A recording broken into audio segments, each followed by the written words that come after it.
Bonsoir, mesdames, mesdemoiselles, messieurs. Bonsoir, Nabilaï Moussa Kamara, depuis Bruxelles, chef moto guinéen. Très bien. Alors, vous savez effectivement le thème de mon direct de ce soir, chef moto guinéen. Alors, je dis bien tous ensemble.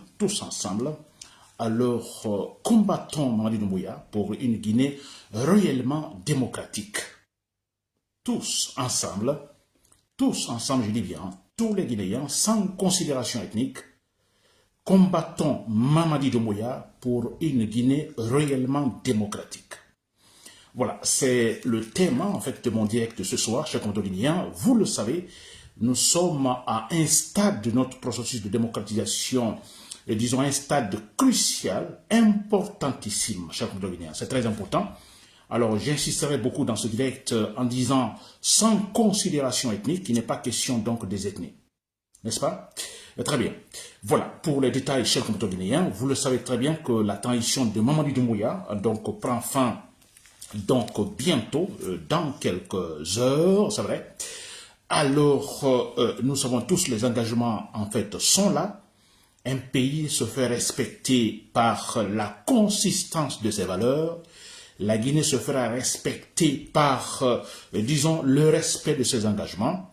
La Guinée se fera unir, on parlera de l'unité guinéenne, c'est par la suite, disons, du respect, disons, de ses propres engagements. Ça, c'est important. La Guinée se fera respecter, la Guinée prospérera, il faut le dire ainsi, la Guinée atteindra ses objectifs. Alors, en ayant des dirigeants honnêtes, sérieux. C'est une évidence, chers Guinéens. C'est une évidence. Nous sommes témoins, nous vivons à l'extérieur. Moi, je vis à l'extérieur, ici en Belgique. Et quand on vit là, nous parlons de la Guinée parce que nous aimons notre pays. Mais s'il vous plaît, comme témoin, les Blancs, on dira les Blancs, ils sont ceci, ils sont cela, ou quelle intelligence, c'est pas quoi d'autre. Chers compatriotes guinéens, la base, c'est l'honnêteté, le sérieux. Le sérieux. Ce n'est pas, on dit, ah, ils sont intelligents. Non, écoutez, s'il vous plaît. La base de tout cela, c'est le sérieux. Quand on n'est pas sérieux, quand l'esprit est embrouillé, il ne peut pas réfléchir bien. Il ne peut pas donner de bonnes idées. Quand nous sommes embrouillés, vous avez votre enfant, n'est-ce pas? Alors, pour l'apprendre, parce qu'à l'école, les choses ne donnent pas bien concernant les notes, et vous, votre manière pour faire comprendre à cet enfant que non, il doit étudier, vous l'embrouillez, vous criez sur lui, vous le frappez, etc., etc. Pensez-vous que cet enfant pourra réfléchir bien? Il ne pourra pas. Il est sous pression, il est embrouillé. Et c'est la même chose, chers compatriotes guinéens. Nous nous comportons ainsi, nous sommes embrouillés. Tant que nous sommes embrouillés, on ne pourra pas travailler. On n'aura pas la paix également. Il n'y aura pas l'unité non plus. Tout doit commencer par ça. Et quand on parle de sérieux, on parle d'une politique stable. La politique doit être stable. Parce que sans cette politique, on ne peut pas parler de la société. Et qui parle de politique parle des lois. Sans les lois, on ne peut pas parler de la société, s'il vous plaît. Mais c'est quand même incroyable. C'est cela. Ce n'est pas sorcier, s'il vous plaît. Très bien. Alors, voilà. Donc, vous l'avez compris, cette transition, malheureusement, alors, n'a pas été concluante comme nous le voulions, c'est vrai. Elle n'a pas été du tout effective. Donc, quand il était question de mettre les points sur les i, effectivement, de rectifier en fait la pagaille sémée par Alpha Condé, finalement, vous avez compris. Alors, on est parti de travers. Le pire a été fait. Le pire, s'il vous plaît. Et là, c'est pas étonnant parce qu'on a affaire à un groupe de gens au pouvoir qui n'ont pas la formation, qui n'ont pas l'intelligence. Et si vous remarquez, le président même, c'est un monsieur qui, en fait, était en Europe, alors qui a commencé par la vente, la consommation de la drogue. N'est-ce pas? Alors, on ne dit pas, bon, écoutez, parce que vous avez fumé de la drogue ou vous avez vendu de la drogue, que bon, écoutez, vous ne pouvez pas, en fait, gérer le pays. Mais n'est-ce pas, à un moment donné, quand vous vous dites, bon, écoutez, ça c'était à un moment donné, ça c'était à une époque donnée. Vous comprenez? Maintenant, j'ai une responsabilité de diriger toute une nation, et là, vous vous imposez des codes, vous vous imposez des principes. Ça, c'était le passé. Maintenant, alors, c'est une autre aventure politique. Alors, on a ces jeunes qui n'ont pas, pendant 3 années, ils n'ont pas été capables de s'asseoir, méditer, cogiter, dire, bon, écoutez, alors les choses ont changé, nous sommes là, peut-être nous avons 50 ans ou nous avons 40 ans, mais écoutez, être à la tête du pays, c'est comme vous êtes le plus âgé de tous les Guinéens. Il faut comprendre cela. N'est-ce pas, cher commandant guinéen? Très bien. Alors, il est question, effectivement, de mettre fin au pouvoir de Mamadi Doumbouya. Je dis tous les Guinéens. Je dis bien tous les Guinéens, sans considération ethnique, cher compatriote guinéen. Alors, une chose est sûre, on parle souvent de pouvoir mandé, de pouvoir des malinqués, n'est-ce pas? Et ça choque souvent certains malinqués qui se disent, bon, écoutez, alors ne généralisez pas. D'accord, mais une chose est sûre, si vous remarquez les 4 régions naturelles, donc les ethnies des 4 régions naturelles, donc l'ethnie mandé, de la Haute-Guinée, est donc la plus privilégiée. Ça, c'est une évidence. Tout le monde le sait, que vous soyez malinqué ou non. Ça, c'est une évidence. Je dis bien, quand on dit pouvoir mandé, peut-être c'est exagéré que certains, effectivement, s'énervent. Oui, d'accord. Mais nous sommes sûrs à 100% convaincus quand même que les malinqués sont les plus privilégiés. Aujourd'hui en Guinée, avec le pouvoir de Mamadi Doumbouya.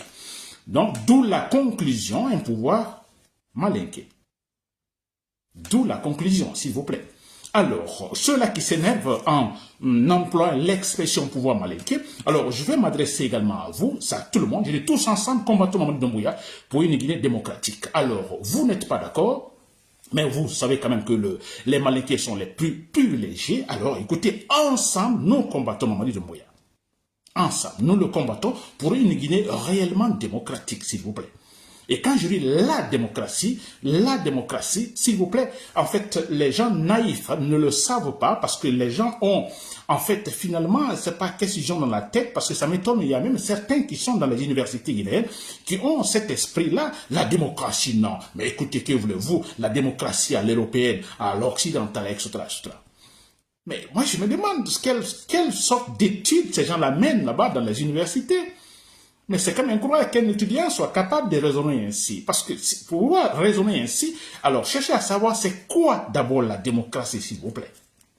Parce que même en Occident, écoutez, ils sont partis vers la démocratie. Ce n'est pas la démocratie qui est venue envers eux. Ils sont partis vers la démocratie, la chercher, parce qu'ils sont convaincus que c'est la seule forme de gouvernance capable de gérer une nation, légalement. N'est-ce pas? Avec la démocratie, je le répète toujours, avec la démocratie, il y a cette capacité, n'est-ce pas, de faire asseoir tous autour de la table. La démocratie a ce mécanisme-là, tous autour de la table, acceptant en fait tous les points de vue différents. C'est seulement en démocratie on voit cela. Acceptant tous les points de vue. Mais pour que cela puisse réellement fonctionner, cette interaction objective, il faut d'abord des lois. N'est-ce pas? Les lois sont au-dessus de tout le monde. Alors, tous ces points de vue savent effectivement qu'au-dessus d'eux, il y a ce qu'on appelle la loi, qu'on ne peut pas modifier quand on veut. Chers compatriotes, donc tous ensemble, Mamadi Doumbouya ne peut pas, c'est de la pagaille, parce que regardez, après ça maintenant, c'est de l'instabilité politique, et même ça, ils ne le savent pas. Quand on dit un pays qui est instable, vous pouvez rester au pouvoir, mais ce qui est clair, ce sera difficile de gérer. Il y a la peur dans le pays, comme certains disent que l'argent a peur du bruit. Alpha Condé le disait, même si finalement il n'a pas appliqué. Et ça, c'est une vérité universelle. N'est-ce pas? Quand il y a bruit, quand il y a la peur dans le pays où il y a l'instabilité politique, écoutez, difficilement les choses peuvent fonctionner comme il le faut. Eux qui sont au pouvoir, peut-être ils continuent à remplir leurs poches. Mais en ce qui concerne des objectifs, disons, de la nation, de tous les Guinéens, ces objectifs ne seront jamais atteints. Ça, c'est clair. La preuve est là, depuis que nous sommes indépendants. Où sommes-nous maintenant, chers Guinéens? Où sommes-nous? N'est-ce pas? Toujours à la case de départ. Alors, voilà, je dis bien tous les Guinéens ensemble, vous comprenez, que vous soyez Soussou, Peul, Malinké, alors Thomas, Guerzé, ne sais pas quoi d'autre, tous les Guinéens, il est question de combattre Mamadi Doumbouya, nous le combattons pour que finalement nous soyons libres. C'est très important. Voilà. Alors, on a un pouvoir de Mamadi Doumbouya qui, en fait, cherche, disons, le sécoutourisme. C'est très important, cher Guinéen, qui va vers le sécoutourisme. Alors, pourquoi je dis qu'ils sont naïfs? Ils ne connaissent rien. Vous prenez les Dansa Koma et autres, alors eux, ils sont convaincus à 100% que oui, alors c'est le sécoutourisme qu'il faut en Guinée. Parce que selon eux, pendant ce temps-là, il n'y avait pas, en fait, il y avait le calme. Il y avait le calme.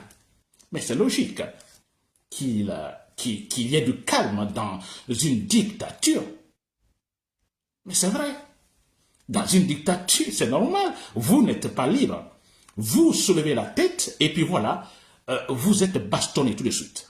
Alors, je dis bien, même ceux qui sont au pouvoir, ils ne savent même pas, en fait, ce que cela signifie, le régime de Sékou Touré. D'où ça vient ce régime?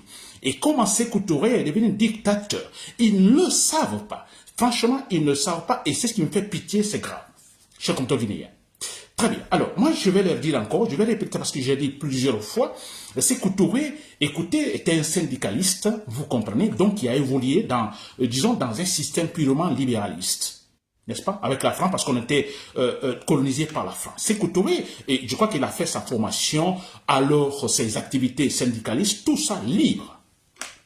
Il sait, Sékou Touré savait exactement ce que cela signifie la démocratie, parce que, quelque part, il appartenait, disons, à l'élite française, en ce moment, chef de Guinée. N'est-ce pas? Alors, et c'est vrai que, bon, écoutez, à un moment donné, on était colonisé, alors, vous le savez tous comment cela s'est passé, la France, après la Deuxième Guerre mondiale, la leçon était là, alors, la France a demandé à ses colonies, bon, écoutez, alors, voilà, essayez de choisir. Vous voulez vous gérer vous-même ou bien, bon, écoutez, vous continuez à être, bon, une partie de la France, sous le protectorat français. N'est-ce pas? La Guinée a dit non à De Gaulle. Là, nous le savons très bien. Très bien. Et là, nous savons tous que cela n'a pas plu à, disons, à la France, à l'Occident en ce moment, et parce que en ce moment, je suis en train d'expliquer quelque chose que Mamadi Doumbouya, dans Sakuruma et autres, ne comprennent pas, ils ne savent pas du tout, chers compatriotes guinéens. Alors, s'il vous plaît, suivez attentivement. N'est-ce pas? Alors, donc, c'est normal qu'à cette époque, on parlait du bloc socialiste et du bloc capitaliste. N'est-ce pas? Le bloc capitaliste, bon voilà, c'est le système démocratique, c'est le libéralisme politique économique. Le bloc socialiste, non, on ne parle pas de libéralisme politique, non, c'est plutôt la propriété collective. Et pas de liberté privée, non, rien. Tout appartient à l'État, tout appartient à tout le monde.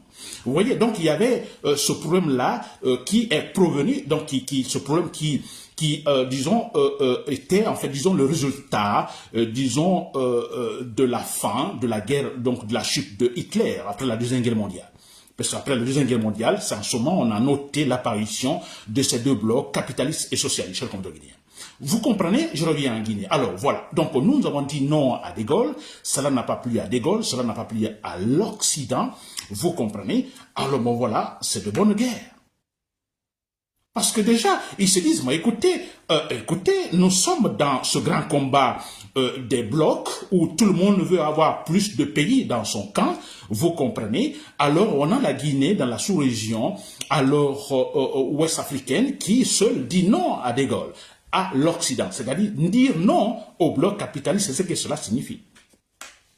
Vous comprenez? Alors, on a vu comment les Français se sont retirés de la Guinée, en fait, fâchés, énervés, alors en se disant, on va vous faire appauvrir. Vous choisissez, vous nous refusez, vous refusez le bloc capitaliste, eh bien, vous verrez. C'est un peu cela. N'est-ce pas? Et c'est ce qu'on a remarqué finalement. Alors la Guinée, une nation jeune, vous comprenez, on est indépendant. Alors qu'il faut-il faire? Alors les Français s'éloignent de nous. Alors les Français qui géraient tout, le gouvernement et tous les secteurs, toutes les activités donc de l'État, c'était géré par la France. Alors voilà, les Français se retirent d'un seul coup. Alors qu'il fallait-il faire? On a dit non, on veut de l'indépendance, on veut se gérer soi-même. Alors, qu'il faut-il faire? On n'a aucune compétence, c'est vrai. Et comme en ce moment, il y avait cette affaire de bloc capitaliste socialiste, vous comprenez, c'est comme un marché. Alors, les socialistes étaient là, ils ont dit, oh, bon Dieu, on a un pays qui a dit non au bloc capitaliste, qui a dit non à la France. Alors, les Français, plutôt les socialistes, voilà, tous sont venus vers, en fait, le bloc, disons, socialiste, ils sont tous venus vers la Guinée pour nous cotiser. Mais c'est cela. C'est là où on a vu, finalement, c'est l'URS, l'Union des Républiques socialistes soviétiques, c'est en ce moment la Tchécoslovaquie, c'est la Pologne, c'est tous ces pays de l'Est, s'il vous plaît, même la Chine socialiste. Mais c'est normal, Sékou Touré, qu'est-ce qu'il avait? Alors écoutez, on doit faire fonctionner notre État, ce nouvel État, il faut le faire fonctionner. Alors, ce nouvel État nouvellement indépendant, il faut le faire fonctionner. On n'avait pas de choix. Alors, écoutez, Jean-J, on n'avait pas le choix. Bien sûr, on avait quand même le choix, vous voyez. Alors, peut-être passer d'une autre manière. Mais en ce moment précis, la manière comment les gens se sont retirés, les Français se sont retirés pour nous appauvrir. Alors, Sékou Touré a dit oui, écoutez, donc, aux mains tendues des pays socialistes. N'est-ce pas? Voilà. Donc, on a reçu beaucoup d'aides de la part, disons, des pays socialistes. Le palais du peuple, écoutez, c'est l'argent, donc, c'est un don, disons, des pays socialistes. N'est-ce pas? Beaucoup de gens étaient formés, les professeurs sont partis dans ces pays de l'Est pour se former, parce qu'il n'y en avait pas. L'administration, comment faire fonctionner? Alors voilà, ce sont ces pays de l'Est qui nous ont, en fait, aidés. Vous voyez, même le club de football, on avait l'entraîneur, le Syrie national en ce moment, qui gagnait ses coupes, mais qui étaient des entraîneurs, mais c'était des gens, disons, de pays de l'Est. Vous voyez, alors ces gens-là étaient là pour nous aider ce nouvel État, nouvellement indépendant, effectivement à se gérer. Vous comprenez? Et c'était pas tout. Le bloc capitaliste n'est pas content. En fait, les Français ne sont pas contents. Alors, il faut tout faire. Essayer. Alors, ils vont pas croiser les bras en disant, vous allez voir. Non. Mais ils vont agir, faire tout pour créer des difficultés, voire écarter Sékou Touré. Bien sûr, parce qu'ils se disent, la Guinée serait une sorte de tremplin, vous comprenez, un tremplin parce que la Guinée tombe dans le socialisme, dans le bloc socialiste, alors que cela pourrait être une sorte de tremplin, c'est-à-dire une sorte de pont, vous comprenez, qui pourrait contaminer par exemple le Sénégal, contaminer le Mali, Sierra Leone étant dans la sous-région. Et finalement, la sous-région socialiste. Alors, le bloc socialiste, le bloc capitaliste, donc, a donc son plan, combattre Sékou Touré. N'est-ce pas? On a vu le cas de Patrice Lumumba qui avait une idée ainsi d'indépendance totale. Alors, on a vu comment finalement il a été en fait tué, attrapé, tué avec l'aide des Occidentaux. N'est-ce pas? Très bien. Alors, vous comprenez, donc on accepte la main tendue du bloc socialiste. Et le bloc socialiste, c'est quoi? C'est, disons, la dictature.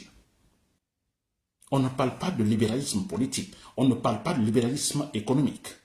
On parle de la collectivité privée des moyens de production. Et on a accepté cela. Alors, mais voilà, que faut-il faire? N'est-ce pas? Ceux-là qui nous aident, ils sont dans un système purement dictatorial.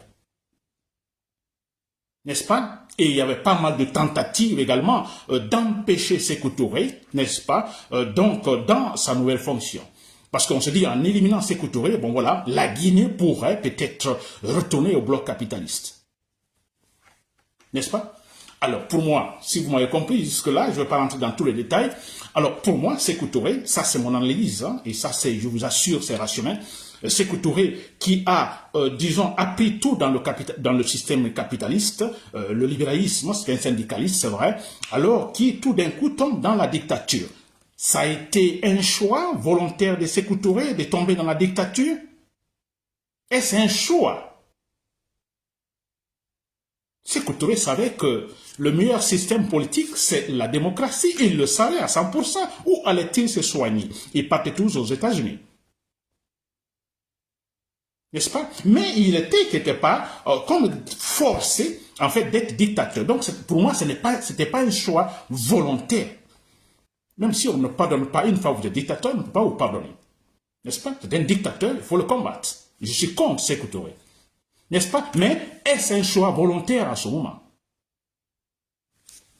N'est-ce pas? Alors, il est un dictateur. Alors, quand on parle de dictature, d'abord, tous les moyens pour, d'abord, garantir son pouvoir. Il doit garantir son pouvoir. Et comme il doit garantir son pouvoir, nous connaissons les conséquences. Les opposants, beaucoup de Guinéens sont morts, emprisonnés, morts au Camboro, par exemple. Les conséquences de la dictature. Alors, je dis bien, ces gens-là qui aujourd'hui disent qu'ils veulent aller vers le sécoutourisme, n'est-ce pas? Savent-ils réellement ce que cela signifie? Sont-ils au courant que Sékou Touré savait que le meilleur système politique, c'est la démocratie? Même si après on a vu de la propagande, mais au fond, Sékou Touré sait le meilleur système politique, c'est la démocratie, c'est le libéralisme politique et économique, il le sait. Mais on sait comment finalement il est rentré dans la dictature. N'est-ce pas? Très bien, chers compatriotes. Donc, j'en comprends. Ces gens-là sont-ils au courant de cela? Ils le savent-ils?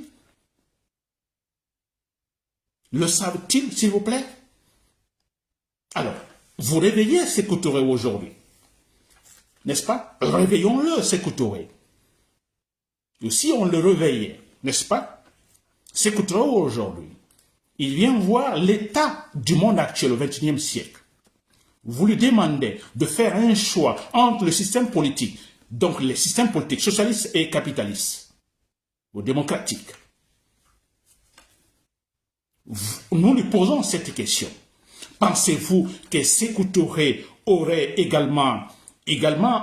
aura un cap, vous comprenez, donc vers le système socialiste? Maintenant qu'il n'y a plus cette pression, bloc socialiste, bloc capitaliste, etc., pensez-vous que Sékou Touré irait vers le système socialiste? Et surtout au XXIe siècle. Il ne le ferait pas. Je vous dis, il ne le ferait pas. Et comme il ne le ferait pas, alors moi je ne peux pas comprendre qu'il y ait des imbéciles aujourd'hui, et tout ce groupe, mais se battent pour aller vers ce système que Sékou Touré a accepté malgré lui. S'il vous plaît. Sékou Touré, où est-il décédé? Aux États-Unis. Mais si vous écoutez les discours de Sékou Touré, ce qu'il disait contre le capitalisme, contre les États-Unis, contre la France, contre le bloc capitaliste, mais vous dites, c'est impossible que ce monsieur puisse aller bénéficier d'un service de cette forme politique appelée capitaliste. Jamais. Il allait aux États-Unis, ses enfants aux États-Unis, les ministres qui étaient là, tous partaient se traiter soit donc des cours, des études aux États-Unis ou ailleurs. Parce qu'ils savent que c'est le meilleur système politique, de qualité également. N'est-ce pas? Très bien. Alors, je crois que vous m'avez compris. Ces gens-là, s'il vous plaît, les gens-là ne le savent pas. Salandraba est là pour dire, bon, écoutez, au temps de Sékou Touré, alors il y avait le calme, il y avait des fabriques par-ci, par-là. Des fabriques, c'était le don des pays socialistes. Et en ce moment aussi, il ne faut pas l'oublier, nous parlons d'une époque où la Guinée ne dépassait pas 3 millions d'habitants. Toute la Guinée, pas plus de 3 millions d'habitants. Et aujourd'hui, nous parlons de 15 millions d'habitants.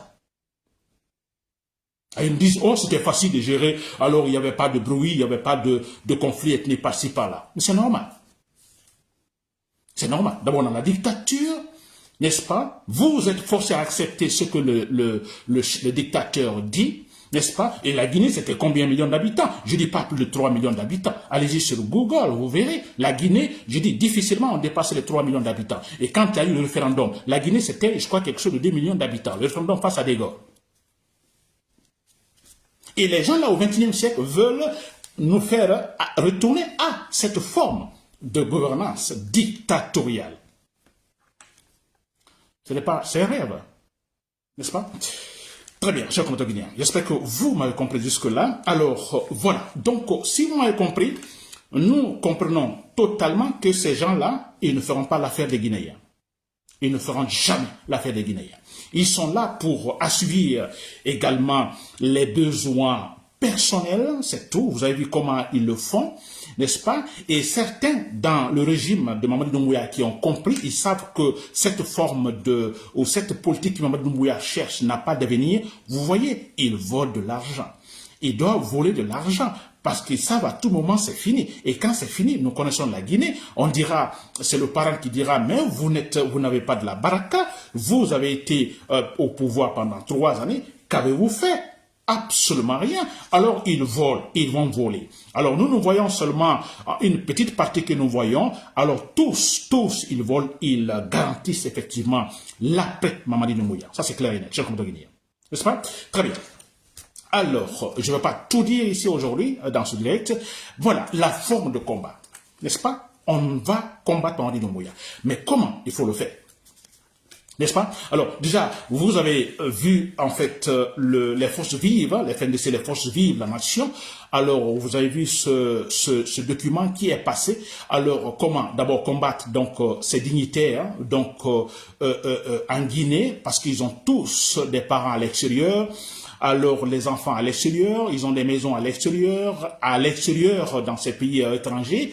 Alors, ils vont jusqu'à même demander le statut de réfugié. Donc là, nous le savons tous. Alors moi, je pense que c'est très important, parce que je crois que beaucoup de Guinéens sont d'accord pour cette forme-là. Nous attaquons effectivement en fait la famille, là où les familles de ces gens qui sont en Guinée. Tous, ils ont en fait volé l'argent du pays. Ils ont investi à l'étranger, ils ont des maisons à l'étranger, ils ont même des familles, etc., etc. Nous passons également par cette forme de lutte, comme ça a été le cas en Côte d'Ivoire. Nous attaquons les ambassades, nous attaquons les familles de ces gens, de ces bourreaux en Guinée, sans pitié, chers compatriotes guinéens, des manifestations devant leur maison, devant l'ambassade par-ci par-là. C'est ce qu'il faut dès maintenant, après le 31 décembre, chers compatriotes guinéens. C'est comme ça qu'il faut lutter. N'est-ce pas? Donc, il y aura beaucoup plus de détails dans ça. Mais c'est que moi, je dis aussi, en Guinée, vous avez vu, ce sont des sauvages. Mamadi Doumbouya et ce groupe, ce sont des sauvages. Tuer les gens, alors, écoutez, c'est comme voilà, ça ne leur dit absolument rien. Ils sont insensibles, ils sont inhumains. N'est-ce pas? Alors, je pense que nous devons changer cette forme également, disons, d'agir. Nous n'allons plus nous mettre devant les armes. Nous n'allons plus nous mettre devant les armes. Nous n'allons jamais le faire. Il ne faut plus le faire, donc nous mettre devant ces gens. Ce sont des sauvages, ils tueront, ils ne le regretteront jamais.